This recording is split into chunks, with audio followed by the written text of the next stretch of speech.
उद्धरण देना, उद्धरण की बात करना, ये आलोचना नहीं होती। जो हमारे यंग राइटर हैं जो उपस्थित हैं यहाँ, मैं उनसे हाथ जोड़ के अनुरोध कर रहा हूँ, आलोचना जेनर है, उसे जेनर की तरह लें और जेनर की तरह उसे विकसित करें। सारा दायित्व हम लेखक के ऊपर न डालें।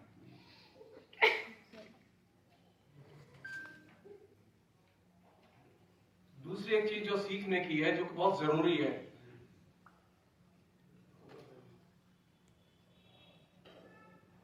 जब मुझे ये निमंत्रण मिला तो मैंने अपने तरीके से जैसे वो पढ़ता हूं मैंने पढ़ा,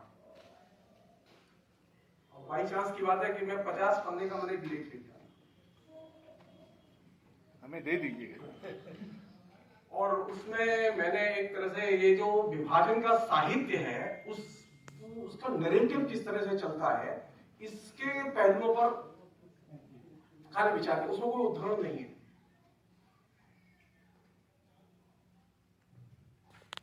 और चक्कर में कृष्णा जी को भी मुझे नए सिरे से पढ़ना पड़ा। मैंने 96 के बाद में पहली बार उनको पूरा पढ़ा। अब बोलना तो 10 मिनट, वो 10 मिनट ही बोलूंगा मैं, ये पक्का है। कॉन्सेप्ट में सोचने की आदत। कृष्णा सोक्ती अकेली हिंदी की ऐसी लेखिकाएं और लेखक हैं, जितने भी लेखक हैं, मैं बहुत साफ कहना चाहता हूं, ये हिंदी के लेखकों में और आलोचकों में आदत नहीं है कॉन्सेप्ट में सोचने की। कृष्णा सोक्ती से जो चीज दूसरी सीखनी चाहिए वो एक, हम अवधारणाओं में सोचें। कल भी पर्चे पढ़े गए, आज भी बहुत सारी बातें हुई हैं, कॉन्सेप्ट सामने नहीं आता। कॉन्सेप्ट सामने नहीं आएगा तो आप ये तय मानिए आप चीजों को पहचान नहीं सकते ठीक से। इनका नाम अगर श्याम है तो मैं जब तक इन्हें श्याम के नाम से नहीं बुलाऊंगा, ये समझेंगे नहीं कि मुझे बुलाया गया है। हमारे जो राइटर हैं वो ज्यादातर बिना कॉन्सेप्ट के सोचते हैं, तो वो कभी चिन्हित हो ही नहीं पाता कि आखिर वो संबोधित किसे कर रहे हैं, वो बुला किसे रहे। दूसरी एक चीज जो कि छोड़ने की है कृष्णा सोक्ती की दृष्टिकोण से, वो ये कि स्वाधीनता आंदोलन को लेकर उनकी समझ बहुत कमजोर है। मैं बहुत ही साफ कहना चाहता हूं, वो इतिहासकार नहीं है, वो राइटर है। हमें उसे राइटर की तरह देखना चाहिए।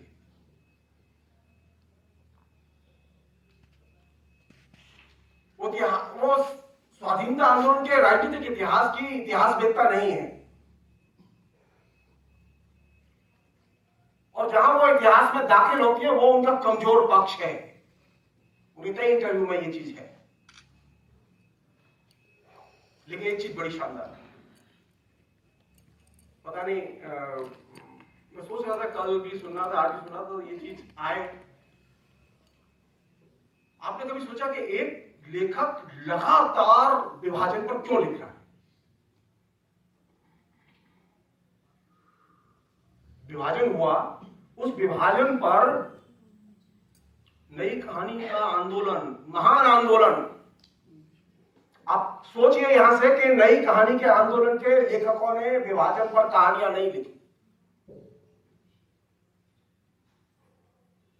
नई कहानी के आंदोलन के ऊपर जो आलोचना लिखी गई, महान कृति आलोचना की गुरुदेव की, कहानी नहीं कहानी, एक लाइन नहीं मिलेगी आपको। हिंदी के आलोचकों को उठाइए आप, हिंदी के आलोचकों के यहां विभाजन का कहीं एक निबंध नहीं मिलेगा। कमाल, विभाजन इतनी गैर जरूरी चीज है, आलोचना में एक निबंध न लिखा जाए।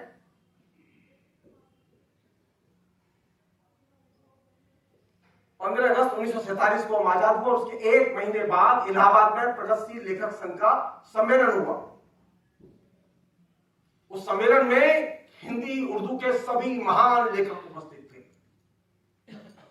उसमें 22 प्रस्ताव पास किए गए और एक भी प्रस्ताव भारत विभाजन के खिलाफ नहीं था। इतनी महान ट्रेजेडी घटी जिसमें लाखों लोग मर गए, कहीं उसका जिक्र नहीं था। मैं जब रिसर्च कर रहा था जेएनयू में, तो ये मेरे दिमाग में चीज आई। तो मैं गुरुदेव के पास गया, तो वो एकमात्र चश्मदीद गवाह थे, उन्होंने वो सम्मेलन अटेंड किया था नामवर जी ने। मैंने उनसे पूछा कि ये क्या वजह है कि ये गायब है और ये लाइन मिली, ये प्रस्ताव। सुधीर प्रधान की पुस्तक है जिसमें कि वो सारे 22 प्रस्ताव उपलब्ध थे, और पीसी जोशी की जो आर्काइव है जेएनयू में, उसमें ओरिजिनल सारे डॉक्यूमेंट्स थे जो हमने देखे। तो नामवर जी ने एक बहुत मजेदार बात बताई। उन्होंने कहा कि जिस दिन सम्मेलन होना था शुरू, उसकी रात को इलाहाबाद में छुरेबाजी की घटना हो गई, और छुरेबाजी घटना में 2 लोगों को चाकू लगा, और उसकी वजह से वो एक लाइन प्रस्ताव में शामिल कर ली गई कि ये घटना हुई।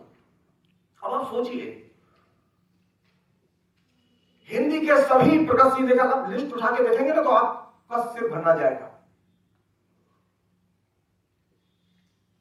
क्या विमर्श चल रहा है हमारे बीच में? आलोचना बिल्कुल निर्मम तरीके से होनी चाहिए। मैं बहुत सारी चीजें पसंद नहीं करता सोची की, लेकिन एक चीज तो मैं पसंद करता हूं कि वे कम से कम साहित्य के, कला के क्षेत्र में जो काम करना चाहिए पब्लिक डोमेन में, वो करते हैं। मैं चाहूंगा दृष्टिकोण को मानूं या ना मानूं, ये सवाल नहीं पूछा जाना चाहिए। जो हिंदी के महान प्रतिष्ठित आलोचक है उन सबसे, रामविलास शर्मा, नामवर सिंह, मुक्तिबोध, तमाम लोगों से विभाजन पर हम चर्चा कर रहे हैं, और विभाजन जो हो रहा है और वो जिंदा है और वो लिख रहे हैं, तो विभाजन उनके दाखिल नहीं होता। ये चिंता की चीज है, ये आलोचना में विभाजन क्यों नहीं आया?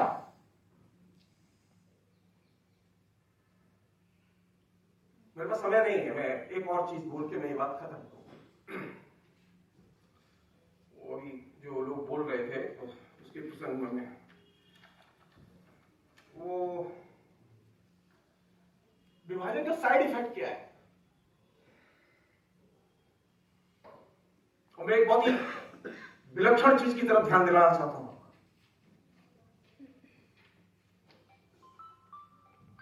विभाजन का साइड इफेक्ट ये नहीं है वायलेंस, वो तो एक उसका बाई प्रोडक्ट है।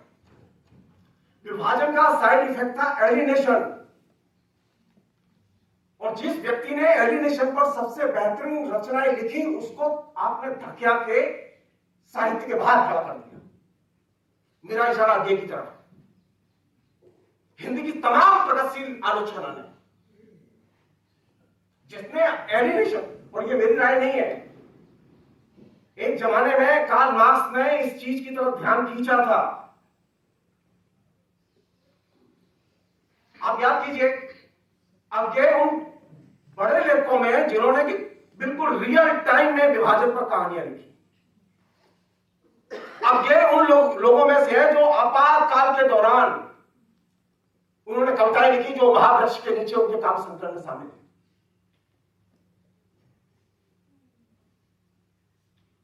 अब ये इतना बड़ा लेखक जो कि एलिनेशन पर बहुत शानदार उपन्यास लिखता है, आप उठा के देखिए, एलिनेशन पर हिंदी की आलोचना में आपको कितने निबंध मिलते हैं? पूजा अर्चना बहुत है हमारे यहाँ। मैं नहीं चाहता, मैं इनकी कृपा से मैं यहाँ आ गया हूं। मुझे मैं तो हिंदी की रोटी खाता हूं, ये सच है, लेकिन मुझे बहुत तकलीफ है। एक अन्य चीज और जरूरी चीज, विभाजन के साथ में एक और चीज घटी थी। आप याद कीजिए, आप में से किसी को भी इसका स्मरण नहीं होगा। 46 से लेकर 48 के बीच में तेलंगाना का विद्रोह हुआ था किसानों का, जिसमें के भयानक दमन हुआ। 50,000 से अधिक किसान जेल में डाल दिए गए, उन पर असंख्य केस लगाए गए।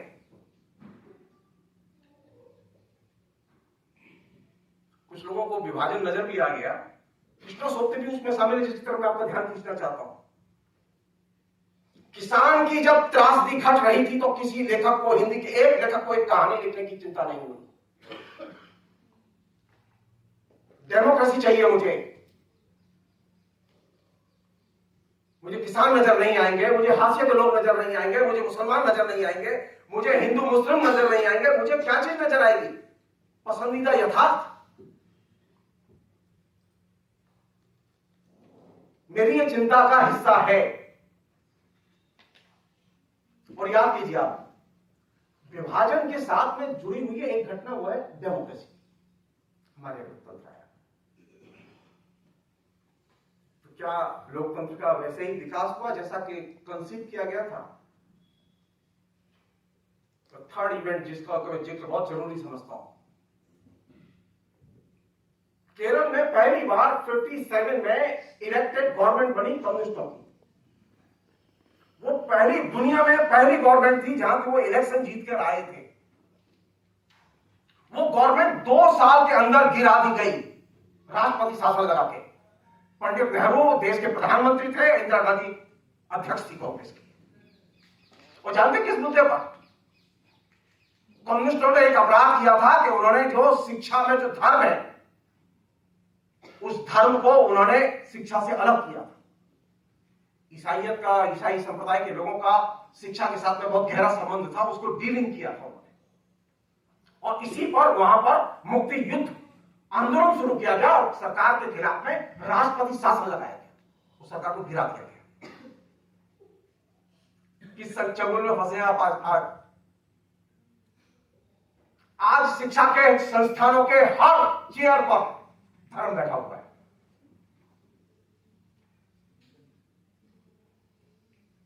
गलती किससे हुई? पंडित नेहरू से, किसी और से नहीं।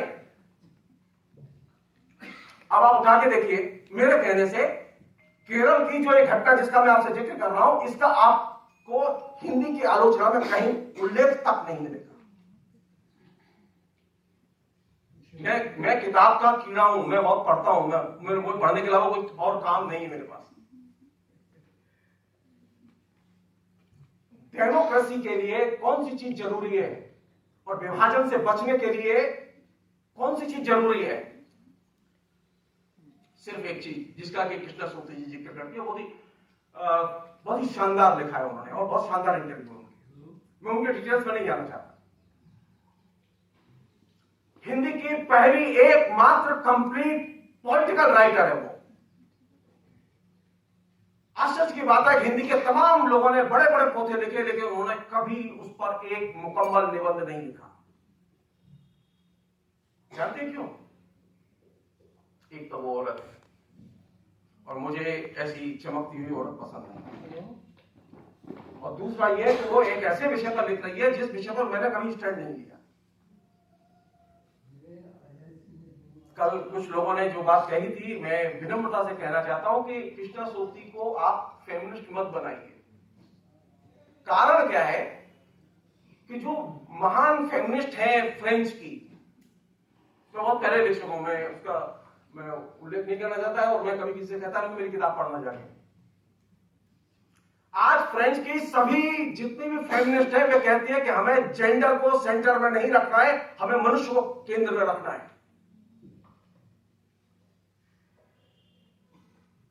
एडवर्ड सईद ने कहा था कि जब हम आइडेंटिटी पर बात करते हैं तो हमें यह देखना चाहिए कि हम जाना कहां चाहते हैं। हम आइडेंटिटी से अगर आइडेंटिटी की ओर लौटेंगे तो आप तय मानिए आप उसी रसातल में जाएंगे जिसमें आज हैं। अगर आइडेंटिटी से आप मनुष्य की तरफ जाएंगे तो आपके लिए रास्ता खुला है विकास का। और वो पहली लेखिका है जो कि ये कहती है कि मुझे रचना के केंद्र में किसे रखना है? मनुष्य को। और किसे रखना है? मानवीय आस्था को।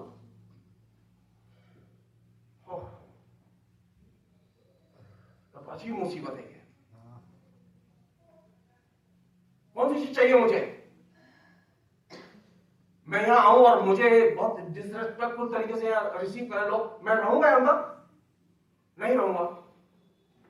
हर व्यक्ति को एक मिनिमम रेस्पेक्ट चाहिए। हमारे अंदर तो भयानक अहंकार कूट के भरा हुआ है। मैं प्रोफेसर हूं, ये महान आईएएस ऑफिसर है, ये बहुत बड़े जो है लेखक हैं और ये तो रोज अखबार में छपते हैं और हम चौड़े घूमते हैं। आखिरी चीज गांठ बात के जाए यहां से। कृष्णा सोक्ति कहती है और लिखा है उन्होंने कई इंटरव्यू में कहा है, मैं लेखक नागरिक हूं। नागरिक, लेखक नहीं, नागरिक। नागरिक की तरह सोचने के कारण ही वे विभाजन पर इतना लिख पाई। इसलिए नहीं कि वो हिंदी की लेखिका थी, हिंदी की बहुत लेखिका है। हम लोग कम से कम एक चीज इस पूरे आयोजन से सीख लें कि हम अपने अंदर नागरिक बोध पैदा कर लें तो बहुत अच्छा होगा। बहुत बहुत शुक्रिया, थैंक यू।